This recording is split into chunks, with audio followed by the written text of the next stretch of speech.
natin itong balance niya. Right. Gana siya. Tapos yung left. Yan. Yan. Botong dalawang speaker natin mga boss. Gumagana na siya.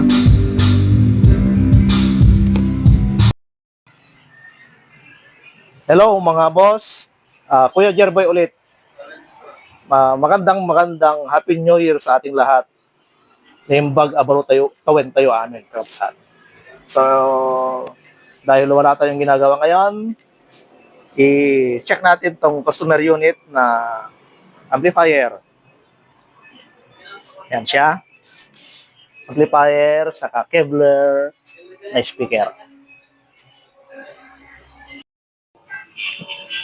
So, ito na yung amplifier na for repair.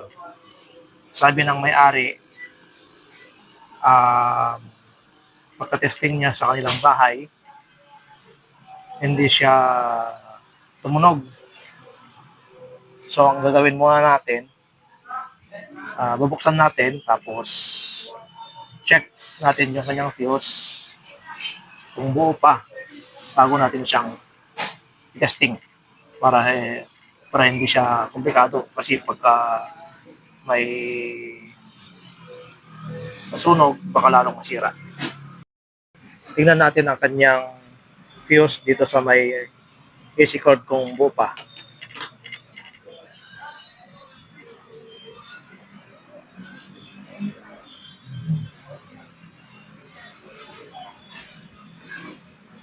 So, yan, mukhang buo pa. Pero, tester muna natin para sigurado. Times 1. Yan, reset siya sa times 1.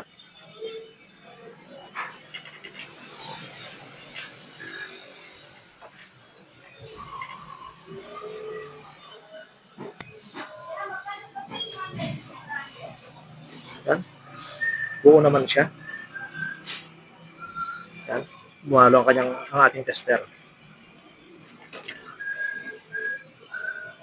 Balik natin. So natin itong unit para ma-check natin kung hindi sunog ang kanyang fuse o baka meron siyang DC out.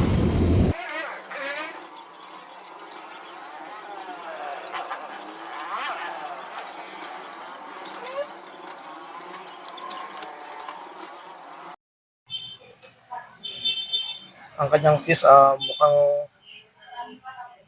yan siya, buo naman siya, pero i-tester natin siya para sigurado.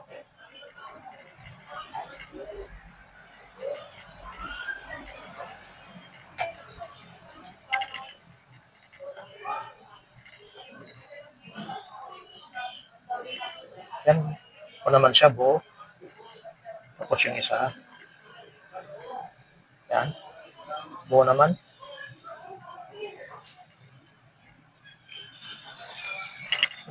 Ibig sabihin, pag pumamalo naman siya,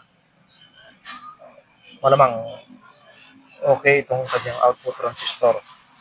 Pero para makasigurado tayo, saksak natin, tapos tester natin kung wala ba siyang DC out. Kasi kung minsan, naglalagatik ang kanyang relay.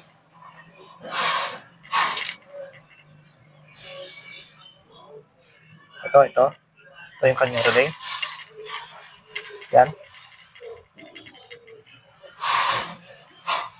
Kasi maglagatik ang kanyang relay, tapos meron siyang DC out, speaker naman kung nasira.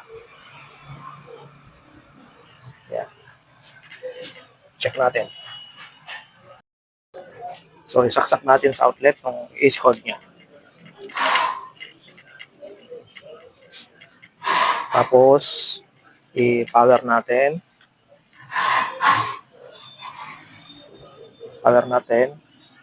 Tapos, tingnan natin kung itong kanyang relay ay maglalagatik. Power natin. Tapos, yung kanyang relay. Naglagatik siya. Ibig sabihin, malamang buo itong kanyang output na resistor. Ito. Itong 8 piraso ito na output sa kanyang heatsink. Bitin natin. Tapos, on natin ulit.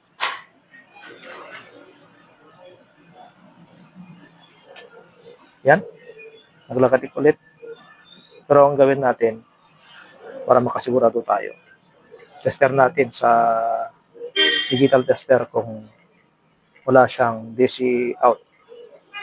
Tapos mag-input tayo ng audio, pero wag muna natin saksakan ng speaker para siguradong ma-check natin kung wala ba talagang DC out. I-try natin mag-input ng music, tapos tester natin dito sa speaker out niya kung magkakaroon ba ng DC out para pagka lagay natin yung speaker, siguradong hindi siya masisira. Yan siya. So, test natin yung kanyang kung meron ba siyang DC out. Natin ang nakapower tong amplifier. So, ito na lang so para mas mabilis. Ito ang kanyang ground sa heatsink. Tapos, yung sa positive sa out niya. Yan mga boss, meron na siyang naka-input na music. Tingnan natin dito sa nating ingat yung volume niya.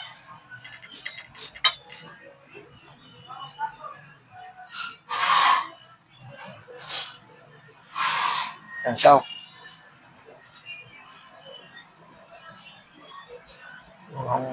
Okay naman. Almost point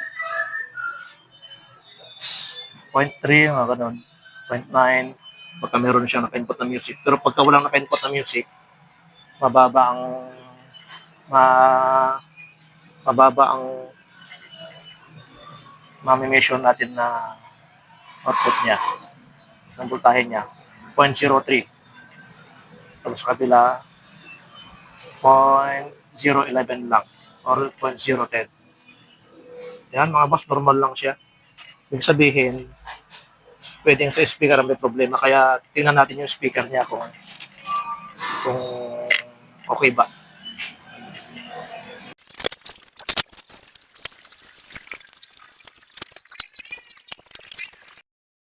Check natin tong speaker niya. So, saksak natin tong speaker. Yan siya. Tapos, i-tester natin. Tingnan natin kung meron siyang continuity.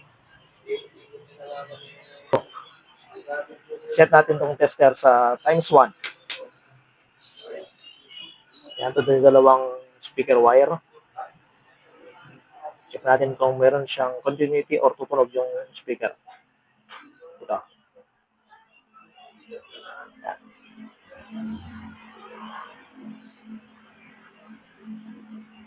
Yan, meron siya. Tumutunog yung speaker natin. Tapos yung itong isa, yan muna nakita. Yan. Kung wala siyang contact sa speaker, ito sigurong nag-loose o check natin sa dividing network.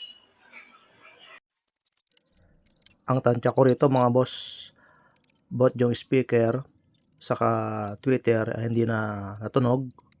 Siguro mayroong nag-loose dito or mayroong naputol na terminal mapa dun sa kanyang coil or sa resistor. Tingnan natin.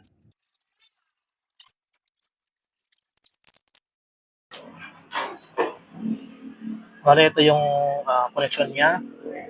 Yung mga galing sa ating speaker. Ito na terminal. Yan na terminal. Tapos, ito yung isa. Bale, dadaan siya papunta dito sa ating winding na coil. Tapos, Mabalot siya, punta rito. Tester natin yan. Punta na lang para mas madali.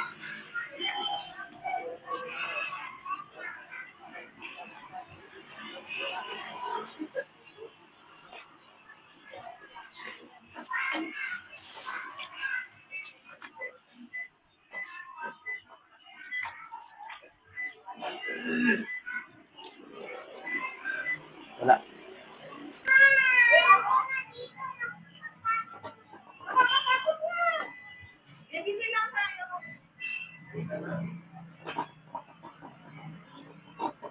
Meron. Dahil loose na ang kanyang tie wrap, kaya siguro lumuwag na ang kanyang coil dahilan ng pag cold solder or luwag ng solda sa terminal.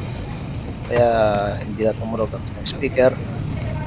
Kaya ang gagawin natin, palitan natin yung tie wrap, lagyan natin ng panibago, tapos solda natin yung terminal ng winding para tutunog na siya. Nang tinester natin kanina yung wire na papunta mismo dun sa speaker, papuntang DVD network, direct mismo dun sa tester, tumunog siya. Kaya ibig sabihin itong coil or winding, yan mismo ang lumuwag, na cold solder siya, kaya wala na siyang contact. So ayan, testeran na natin, tingnan natin kung tutunog na siya. Yan, meron na. Tapos makikita nyo itong tester, gumagalaw na siya. Yan. Yan siya. Yan. Ulit. Okay. Tapos fix na natin siya.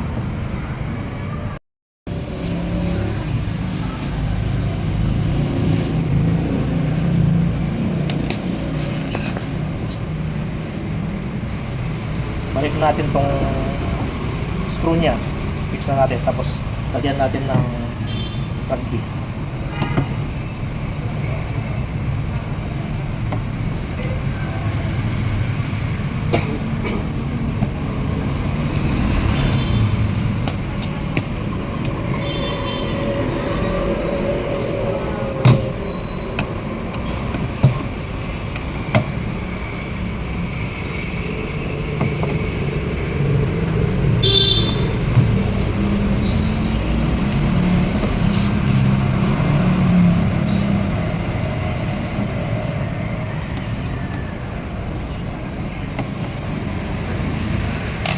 Tapos yung rugby natin, mainam na lagyan ng rugby para hindi magluwag yung mga screw niya.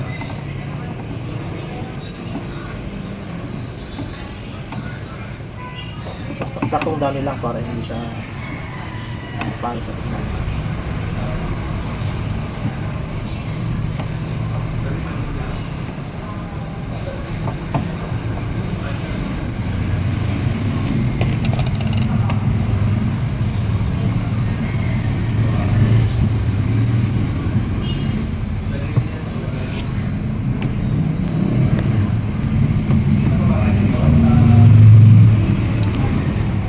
Okay. Check na rin natin itong isang speaker. Tingnan natin yung DVD network niya, baka merong maluwag.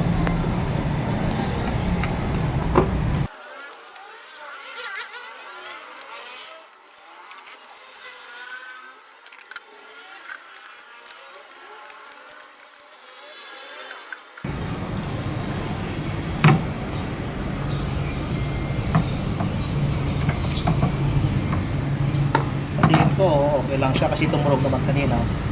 Kaya ang gawin na lang natin, lagyan natin ng rugby itong coil niya, itong frame ng coil niya para hindi siya magalaw.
natin tong dalawang speakon. Testing na natin.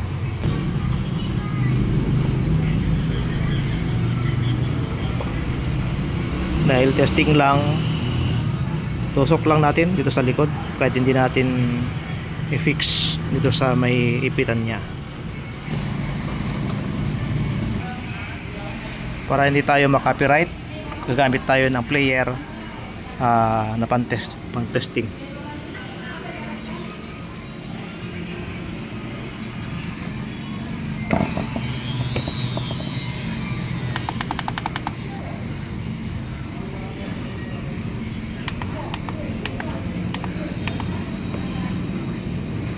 Check natin kung both ang left and right ay gagana siya.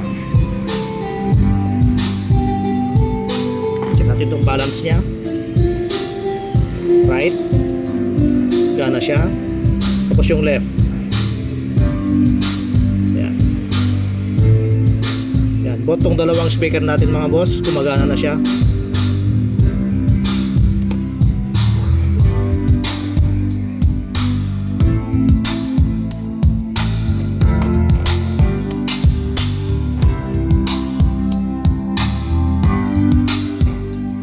Na.